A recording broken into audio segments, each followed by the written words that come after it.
Hey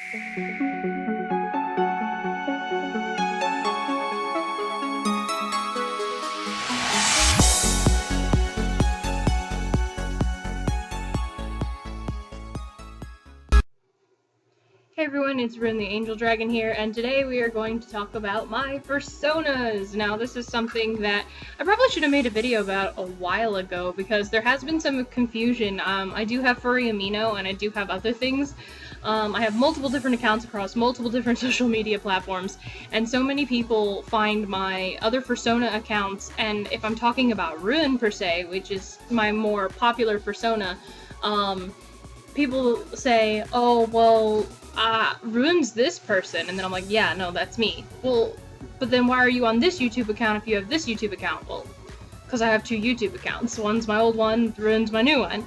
Well, why are you on Furry Amino saying that you're this, but you're posting about your fursuit, but your fursuit's not your furry on Furry Amino? And it's like, I have multiple Fursonas, and a lot of the reason people tend to get confused is because there's this misconception that a person can only have one Fursona. And I see this conversation everywhere. There's people going, oh my gosh, I love my Fursona, but I also love this character. Is it wrong for me to have two Fursonas? Should I sell one of them? And I'm like, no, no, no, no, no. And another misconception is that Fursonas and then characters are the same thing, and they're not. Fursonas to me are personalities. They are basically how we define ourselves, as in they are a part of us. They're a piece of us. So for me, my Fursonas embody me. They are either, well, for me personally, every aspect of me is in one of my Fursonas. There's always something that is me inside one of them, so that I am them. My characters, however, there's not a shred of me in my characters. And that's just how I do it. A character is something that I feel you play as, but that doesn't really represent you. It's something that it's a character, it's a character that you still use, that you get art of, or that you might use for stories, or maybe you only use them for not safe for work pictures because you don't want your Fursona in not safe for work pictures.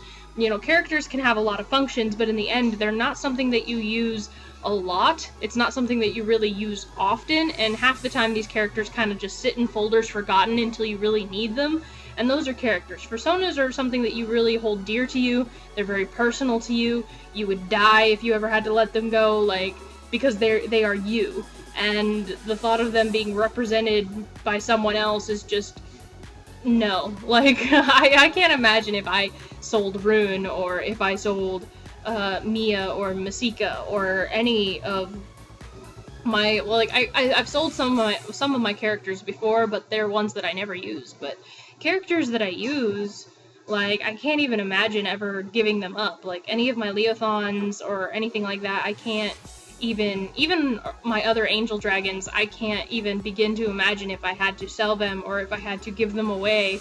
That would be heartbreaking, honestly. But yeah, so anyways, so this is my Fursonas. So, you can have multiple Fursonas. There's nothing wrong with it. A lot of people do it. A lot more people than you think do it.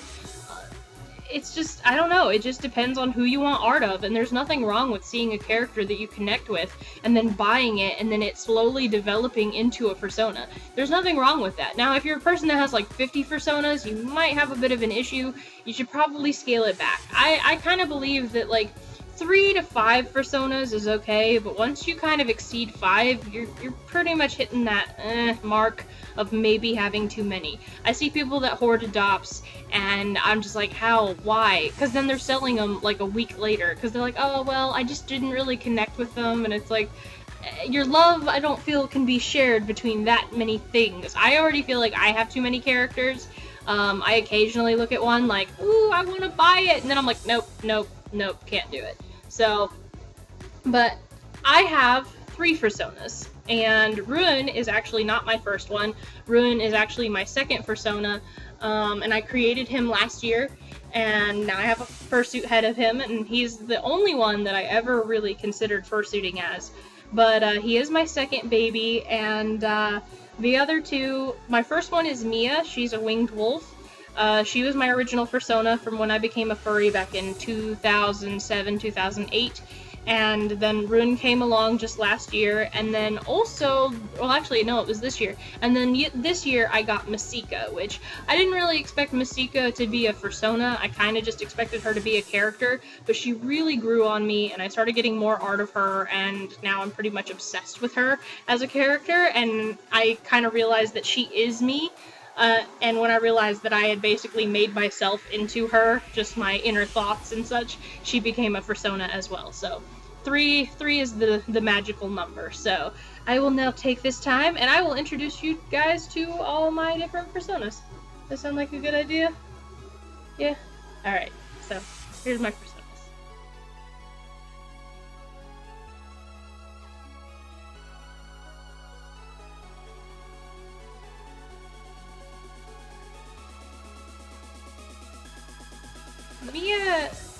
Mia is a winged wolf. She's actually my original Fursona, and she's actually gone through a few changes. Now, people can upgrade their Fursonas over time, especially if it's like mine, where you've had it for like 8 years and it's barely ever changed. When I first made Mia, she was a blonde-haired blue wolf. She had a whole white muzzle. Yeah, she had the whole white muzzle, and she had the white tummy, and she had white paws on her hands and her feet, and of course she had the white strip under her tail. She wore glasses, and she had dark blue eyes. So you have powder blue wolf, which looked more like a husky. She had the dark blue eyes, and she had this yellow hair, because it wasn't even technically blonde. I mean, I had colored pencils. It was yellow. And so it was yellow hair, and she wore all my same clothes. You know, she had the glasses like me, because she's me. And so back then I wore a lot of baggy hoodies, so she was always in baggy hoodies, always in baggy pants, or she was in cargo shorts, and she was always really shy. She always had her nose in a book, and that was basically her personality, was that she was just me in my high school years. But then when I graduated high school, I kind of looked at her design one day and I went, oh my god, these colors clash so bad. And I realized that even on Furcadia, she looked freaking awful, and I couldn't stand it. And so I went ahead and I revamped her design to what I thought looked better, and I tried to balance out her colors. Now, I like blue. I really like blues, actually, and blue was slowly becoming my favorite color, because back then my favorite color was red. So I kept the powder blue, but instead of having blonde hair, I made her have sapphire hair, because I thought it was a lovely contrast. I made her eyes yellow, because I'm like, okay, she is supposed to be a wolf. So I wanted her to have those golden eyes to say, hey, I'm a wild animal, kind of thing. And she didn't really look wild.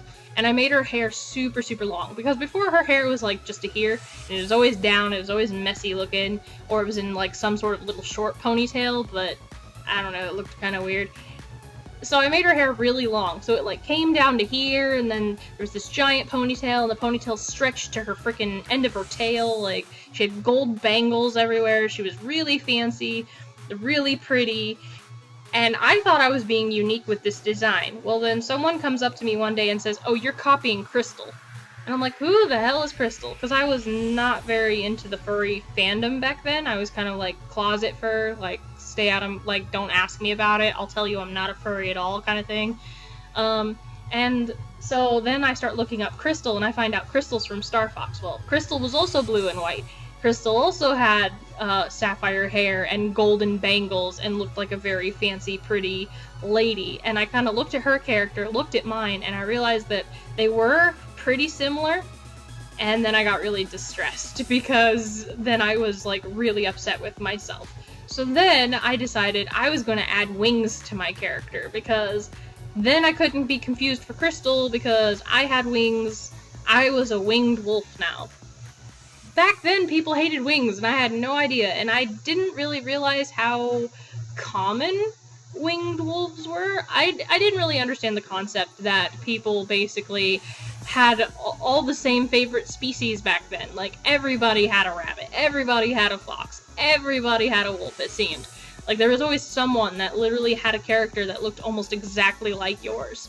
And it was crazy, because then you'd get all these males going, hey, why are you copying so-and-so's character? And then it's like, I'm not, I just drew this on a piece of paper. Like, sorry, it looks like someone else's. But people didn't like wings. They thought they looked ridiculous. They didn't like drawing wings. People still don't like drawing wings, and usually you have to pay extra for it, and I got really distressed again because I just couldn't win. I loved my character. I didn't want to change her. I didn't feel like I had to change her. And then I kind of dropped off the furry fandom planet. And I came back to the furry fandom in 2014, and my character still pretty much looked the same. I hadn't changed her since 2009-ish, 2010, so it's been 4 years I hadn't changed her. And I decided to give her basically an upgrade.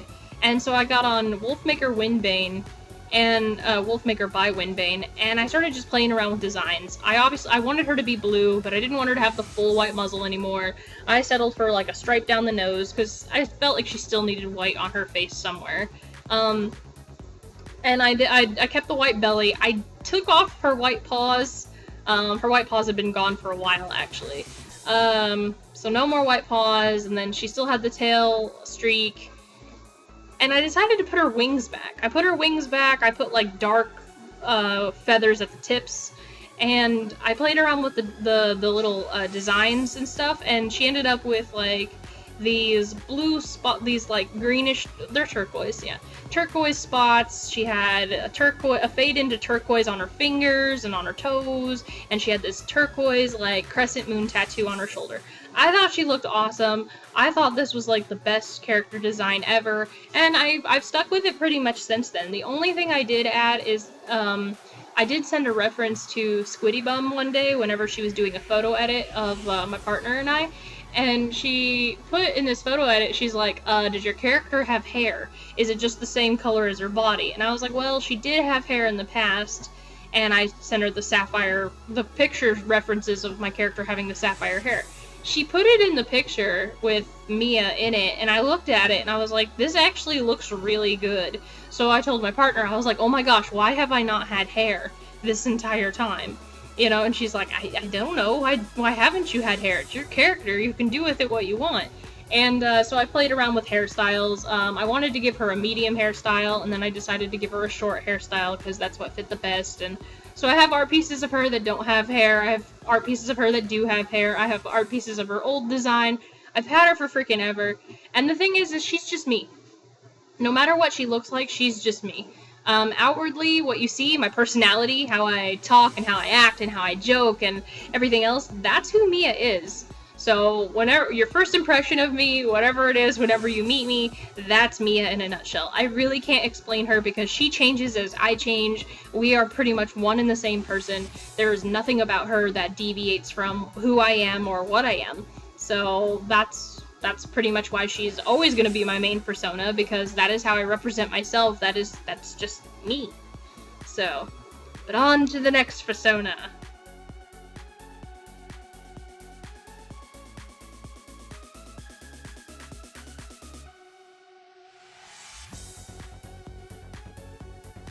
I already know that everybody wants to know more about Rune, and so he's my second persona.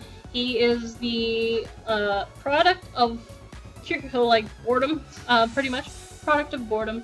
Basically, I was on YouTube one day and I was looking up furry stuff because I'd started to get more, not really involved with the community. I guess you can say it was involved, but I was looking up more on the community, looking up the rules, and really trying to figure out not really what I was doing wrong, but just how to do certain things. Like, I knew how to commission people. I'd kind of already commissioned somebody already. I had a few art pieces that weren't like freebies or whatever, and I was just kind of learning the rules, art crediting rules, this, that, and the other thing, fursuiting rules, fursuits in general. I kind of wanted to know all the facts about furries that I never really knew before, because coming back into the fandom after I dropped out of it for so long, about 4 or 5 years. Coming back into the fandom, I realized that my conception about what furries were and what they did was very mixed up, and it was actually pretty confused because a friend of mine had given me really the wrong definition of what a furry is. Not really the wrong definition, but he gave me a subgroup of the furry fandom that I personally wasn't into, but he was talking as if that subgroup was the entire fandom in itself. And so I felt really conflicted because I felt like I should be a furry, and that I really wanted to be a furry, but not the type of furry that he was describing. So anyways, I was on YouTube, I was just researching stuff, and somewhere along the lines, whenever I was looking up fursuiters and furry interviews, I came across videos of Telephone. And up until this point, I'd never heard of Telephone. I'd heard people kind of mention it here and there, but I was like, what the hell's Telephone? And I knew it was probably a fursona or a popular furry, but I just didn't know who it was. I didn't know any popufurs back then. And that would be the Angel Dragon community calling right now. My bad. But, that was random. But, they're like, we hear Telephone, we hear you talking about Angel Dragons, we must call you on Skype! But anyway, so what ends up happening is I'm watching this video of Telephone, and I don't even know what just sparked in my brain. I literally had this moment where I was just overloaded with the cuteness, and I didn't know what to do with myself. And I'm like, oh my gosh, this is adorable! And then my wife's like, what is that thing? And I was like, I don't know, but I want one. And I started searching, and it's like, okay, this is Telephone the Dutch Angel Dragon. Well, then I looked up Dutch Angel Dragons. And I love the lore, I loved all of that, but I'm more about creating my own stories for my own characters. Same as I'm more about having artistic freedom. At the time, I did not know what my Angel Dragon was going to look like. And I was really, really, like, concerned because there's obviously the rule of no muzzle ring, you know, it's not allowed to have a gender, it's not allowed to do this or that. Granted, the rules have become a little bit more lenient other than the muzzle ring thing over time, but at the time, they were a little bit more strict still, and so I was kind of worried. But then I found, and I was in the Dutch Angel Dragon community, but then I found the Angel Dragon community, which is different, and it's run by Hyro and Pearl. And I went in there and I started asking about angel dragons and such, and someone said, no, Dutch Angel Dragons are the ones that have rules on what their species have to look like, and they have to be horse-dragon hybrids. However, Angel Dragons can be whatever you want them to be, and I loved that idea. I wanted the artistic freedom. I wanted the freedom to do whatever I wanted with my character as I saw fit, so I printed out 3 free line arts. They were the same thing, they were a reference sheet, and I literally just marked down names on them. One was named Rune, one was named Larkin, the other one never got a name. But Rune was supposed to be my prototype, so that I could play around with design, see what I liked, see what I didn't like, and then Larkin was going to be my main Angel Dragon, and I was probably going to like sell Rune or something. And so I started doodling, and I got the inspiration for Rune from a World of Warcraft Death Knight, because I was playing a lot of WoW at the time. And so I start doodling Rune out, and after his design was finished, I fell in love with the design. I don't know what it was. I literally showed it to my wife, and she went, that's actually really cool looking, I like it. What is it? And I explained to her it's an angel dragon. She's like, maybe I need an angel dragon. And hearing that she actually wanted a character because she liked the way mine looked, I mean, that inspired me even further to keep this cute little guy, and so I did, and so Rune became my Angel Dragon. I didn't expect him to be popular, but within the first 5 minutes of saying, hey, I'm Rune, here's my reference sheet because I don't have any art, someone it was Talia Quinn, threw a digital art piece at me saying, here you go, Rune's adorable, and I was just instantly, like, in love with this character. I was like, wow, people love him, people think he's adorable. And the thing is Rune is more, he's a child at heart. He's always gonna be young, he's always gonna have a young personality. He is supposed to be a silent, a squeaking suitor, like Telephone. He's supposed to only squeak when in full suit. When in partial, he'll talk, but when full suit, he's just a squeaking suitor, and he's always in character when in full suit, not so much always in partial. And I was determined. I knew from the get-go, once I saw Telephone, that if I was ever going to if I was ever going to fursuit, which I did want to do, because I love mascotting, I love suiting up, I just knew that if ever I was going to have a fursuit, it was going to be an Angel Dragon. And that's where Rune came in, and I have had him since. And he's the most popular of my 3 Fursonas. My winged wolf is not really very well known, and Rune definitely has made a bigger impression in the Angel Dragon community, in the furry community in general. Thus, he is the mascot of my blog and of this YouTube, and he has his own Facebook page and even his own Fur Affinity, because people really like him and think he's actually really cute.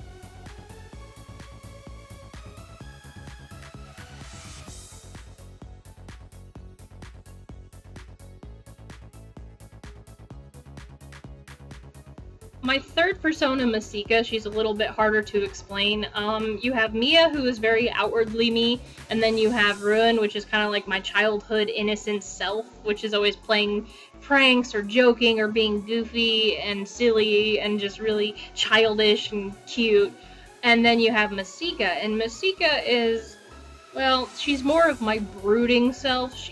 You know those inner thoughts, those thoughts that you have when you're in the shower or when you're literally just laying in bed and you can't sleep, but you're just thinking these profound thoughts like, what are we all doing here on this planet? You know, basically when you're doing philosophy, when you're having philosophical thoughts and you're just like, why am I on this planet?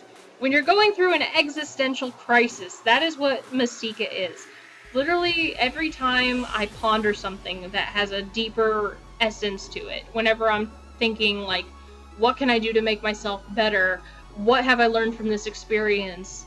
You know, what do all these signs mean? What does this point to? Any inner monologue, any inner thought of mine, that is what Masika is. She's brooding, she's musing, she's always brooding, musing, thinking, she's always learning, but she's learning through experiences that she's already gone through, and then she's just revisiting those thoughts, those memories, and she's growing from them.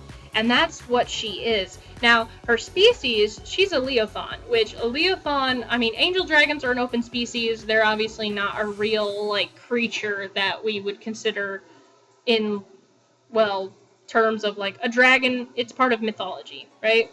Angel dragons, nowhere in mythology. Not really. They're not called angel dragons anyways. And leothauns are the same thing. They are an open species created by my friend Natalia. She's the Lost Cause 86 on Fur Affinity, and there is a Leothauns group on Fur Affinity. She's also Natalia the Leothaun on DeviantArt. And she created this species called the Leothaun, and they're actually really cool. I know that she meant them to look more feline-ish, but they're a mixture of feline canine with properties from snakes and a whole bunch of other creatures. They literally have retractable fangs, retractable claws. They got long snouts, but they got the bushy ears, and she's created this whole planet for them. It's called Quadralis, and there's different terrains on Quadralis. I mean, there's the rivers, there's the oceans, there's the plains, there's volcanoes, there's, you know, lands where it's only snow and ice. There's even a city in the sky. And there's jungles, and per these different areas on Quadralis, the Leothauns there have evolved to fit their terrain. Oh, and mountains. Mountain Leothauns too. And deserts. So sandy Leothauns too. There's a lot of Leothauns. And so each Leothaun has evolved to adapt to its specific terrain. You have the water Leothauns that are more like otters and stuff, and therefore the rivers and the oceans. Then you have the mountain Leothauns, which are big and bulky, and you know, they live up on the mountainside. There's volcano Leothauns, and snowy Leothauns, and sandy Leothauns, and plains Leothauns, and pygmy jungle Leothauns. And they're tempest Leothauns. And Masika is a tempest Leothaun. She's from the subspecies of Leothauns that live up in the sky. They are considered the original Leothauns, as in every other Leothaun used to look like the Tempests until they moved to other terrains, and then they evolved over time. Supposedly, they're kind of like the high elves. You know, you have your wood elves and your your common elves, and then you have the dark elves, and then you have these snooty, pompous high elves. The Masika is a Tempest, which is basically the high elves of Quadralis. Anyways, so that's her. And this species is just... Natalia's done such a wonderful job. That they have such an expansive lore, just their world, just the fact that you have so much freedom to create their personalities. There's so many markings and colors they can have. She literally has narrowed sheets down to each subspecies what color that subspecies can have as far as fur, what eye color that species can have, what heights they would be between, what weights they would be between, specific traits for the males, specific traits for the females, even specific mutations that they can have. Any Leothaun of any subspecies can be albino, you know, and any Leothaun of any subspecies can have their common colors and their common eye colors and such. But each subspecies has a specific mutation only for that subspecies. Like, water Leothauns can have tropical fish colors, mountain Leothauns can have gem colors, you know, colors that are basically determined by whatever ore they are representing. Pygmy jungle Leothauns can have a rare mutation where they take on tropical flower patterns and colors. For tempests, it's the glowing eyes and specific rare spots on their body. And those are just to name a few. But she's just, I don't even know what to say about her. It's just, she's more new than the rest. I mean, I love her to death. She's a wonderful Fursona. I couldn't believe that I connected with her as much as I did, but I did. And I love Masika. I love her character. I love writing about her, and I love the fact that she is my she's that inner voice. She's that voice in my head that's always thinking and pondering and always working and trying to come up with a solution to something. So that's really how she fits in me. So you have Mia, which is outwardly me, and then you have Rune, which is like my childhood haha kind of like come and catch me if you can kind of like personality. And then you have Masika, who's all like pondering the secrets of the universe. So those are my 3 Fursonas. So if you see me anywhere online, whether it's Furry Amino or Fur Affinity or whatever, I will be probably representing one of those 3 Fursonas. And the way you know it's me is I'll either leave a link saying, hey, I'm also these characters, or I'll write a journal about it saying these are my 3 characters, these are where you can find them, and I'll list all the links that they're associated with. Or from the get-go on my bio, I'll say, hey, my name is Mia, I've got 3 Fursonas, Mia, Rune, and Masika. Like, I pretty much try and make it as obvious as possible that I do have 3 Fursonas at all times so that people aren't messaging me going, oh my god, you're stealing Rune! Like, I'm not stealing Rune. I own Rune. He's mine. So, that's basically the gist of my Fursonas. I've been so, I guess, blessed with these awesome characters, I guess you could say. I mean, I created 2 of them, but then Masika was made specifically for me. She wasn't of my design. She was of Natalia's design, and but I still love her to death and wouldn't trade her for anything. And, like, but yeah, so you can have more Fursonas, and honestly, as I've said before, Fursonas are supposed to be you. They're supposed to have a piece of you. They're supposed to be a part of you, a piece of your soul. I believe that having a Fursona should be something that's actually very personal. And a lot of the time I feel like people just get a bunch of characters, call them a Fursona, but these characters don't really mean anything, which is why they're selling them all the time. But that's just my opinion, though. Everybody has their own opinion. Mine just happens to be thus. But that's all I have for now, and I just want to talk about my Fursonas. Thank you for tuning in. I hope you like them. I hope you think they're pretty neat. I mean, I know that everybody's here for Rune and not really for the other 2, but I do want to put those characters out there because they deserve just as much love. I mean, Rune is more popular for sure, but I do love my other Fursonas. I love them all very equally, and I give them all the same love and care. I know I haven't really addressed it yet, but thank you guys so much for 150 subscribers. I cannot believe how fast I got people to subscribe to my channel, especially since I'm not very active with videos, so that really came as a surprise. I really want to make a video asking you guys what I should do for 150 subscribers. I'm not really sure I want to do the raffles right now. I haven't been very motivated, so it's actually very hard to get me to sit down and draw something. But getting me to do something else is probably a lot easier. I don't want to hold another Q&A because I'm still working on the previous Q&A videos. I haven't even gotten through those yet, so there's that whole thing to think about. But if you think of anything you want me to do for 150 subscribers, you can leave a suggestion in the comment box below. Also, I'm going to be making a video about what should I do for 150 subscribers, so you can wait for that video and then just kind of leave your comment there. But anyways, thank you guys so much for being so awesome and so supportive, and thank you for 150 subscribers. I really hope that this channel can get better, and I hope that it can get bigger. I do have plenty of videos coming in the future. I've already written out a list for Villa and a whole bunch of other furry websites, Furry Amino, This Crush, all this other stuff, even though it's not furry, but I will have one. All this stuff is coming in the future. I just gotta get around to making it. So thank you so much for tuning in, and I'll see you all in the next one. Alright, bye, you guys.